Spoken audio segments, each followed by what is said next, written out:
ঘূর্ণিঝড় রিমালের কারণে পায়রা ও মোংলা সমুদ্র বন্দরে 10 নম্বর মহাবিপদ সংকেত ও চট্টগ্রাম ও কক্সবাজারে 9 নম্বর মহাবিপদ সংকেত জারি করা হয়েছে। বন্দরে জারি করা হয়েছে সর্বোচ্চ সতর্কতা অ্যালার্ট 4।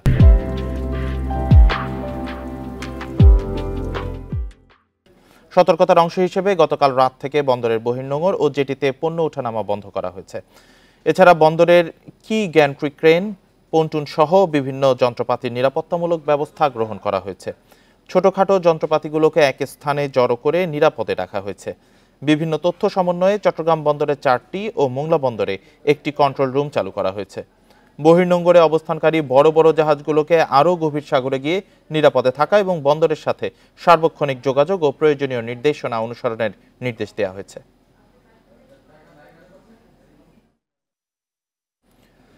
আবহাওয়া পরিস্থিতি নিয়ে আরো জানাতে চট্টগ্রাম ও কক্সবাজার থেকে যুক্ত হয়েছেন সহকর্মীরা। প্রথমে জানাবেন চট্টগ্রাম থেকে সহকর্মী অনুপম শীল।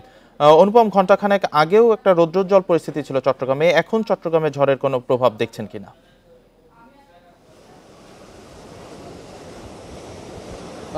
সময় গড়ানোর সাথে সাথে চট্টগ্রামে কিন্তু বাতাসের পরিমাণ আস্তে আস্তে বাড়ছে।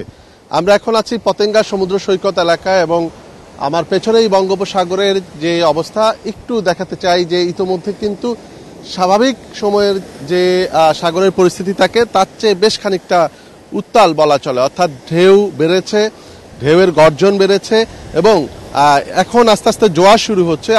আস্তে আস্তে পানির উচ্চতা আস্তে আস্তে বাড়ছে এবং ইতোমধ্যে আমরা দেখতে পাচ্ছি যে যদিও কোনো বৃষ্টিপাত নেই, তবে কড়া রোদ আছে এবং একটি গুমোট গরম আছে এবং সবকিছু মিলিয়ে আমরা যেটি ঝড়ো বাতাস অর্থাৎ বেশ ভালো রকমের বাতাসে এখানে অনুভব করা যাচ্ছে। তো ইতোমধ্যে কিন্তু চট্টগ্রাম বন্দর এবং চট্টগ্রাম জেলা প্রশাসন এই ঘূর্ণিঝড়কে ঘিরে নানা পরিকল্পনা ইতোমধ্যে তারা গ্রহণ করেছেন। আমরা দেখেছি যে গতকাল রাত থেকেই মূলত চট্টগ্রামের যে উপকূলীয় এলাকাগুলো আছে সেখানে জেলা প্রশাসনের পক্ষ থেকে মাইকিং করা হয়েছে। পাহাড়ের পাদদেশে যারা আছেন তাদেরকে সরে যাওয়ার জন্য অনুরোধ করা হয়েছে। পাশাপাশি উপকূলীয় উপজেলাগুলো বিশেষ করে সীতাকুণ্ড, মিরসরাই, এসব বাঁশখালী, আনোয়ারা এই সমস্ত উপজেলাগুলোতে বিশেষ ব্যবস্থাপনার কথা বলেছে জেলা প্রশাসন। আর চট্টগ্রাম বন্দরের বহির্নোঙরে থাকা যে সমস্ত লাইটারের জাহাজগুলো ছিল সেগুলোকে কর্ণফুলীর উজানে পাঠিয়ে দেওয়া হয়েছে এবং বড় জাহাজগুলোকে আরো গভীর সমুদ্রে চলে যাওয়ার জন্য বন্দর থেকে নির্দেশনা দেওয়া হয়েছে এবং ইতোমধ্যে চট্টগ্রাম বন্দর জেটিতে যে সমস্ত জাহাজ আছে সেগুলো এখন যে জোয়ারটি শুরু হচ্ছে সেই জোয়ারে বাইরে বের করে নিয়ে আসা হবে। কক্সবাজার থেকে আমরা জানবো, সেখানে রয়েছেন সহকর্মী তৌফিকুল ইসলাম। তৌফিকুল, কক্সবাজারের আবহাওয়া পরিস্থিতি এখন কেমন দেখছেন? ঝড়ের কি প্রভাব দেখছেন? হ্যাঁ, আবহাওয়া পরিস্থিতি যদি বলতে হয় তাহলে সকাল থেকে কোনো ধরনের বৃষ্টি হয়নি কক্সবাজারে। প্রচন্ড রোদ, তপ্ত রোদ বলা চলে। তবে সমুদ্র সৈকত এলাকায় প্রচন্ড বাতাসের এত বেশি বেগ, অর্থাৎ একটা মানুষ সেখানে দাঁড়িয়ে থাকা অনেকটা কষ্টকর হয়ে পড়েছে।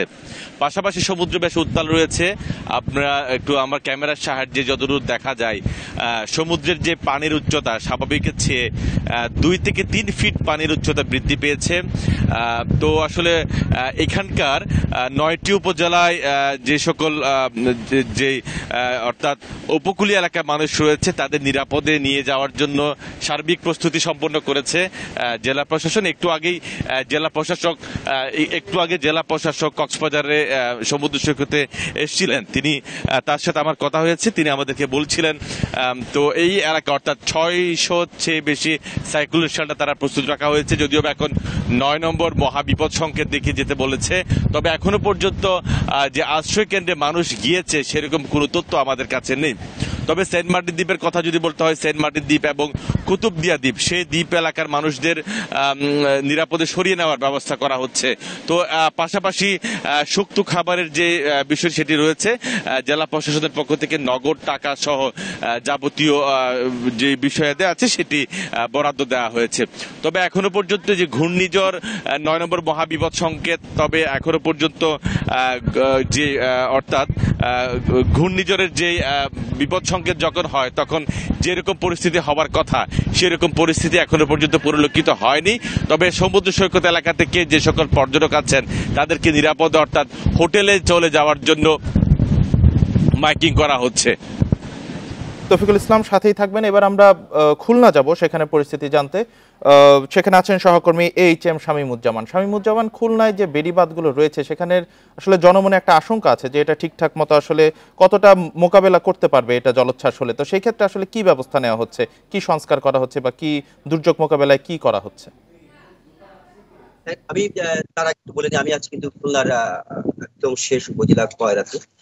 প্রতিটা ঘূর্ণিঝড়েই বা প্রাকৃতিক দুর্যোগেই কিন্তু এই কয়রা বেড়িবাঁধ ভেঙে এখানকার মানুষ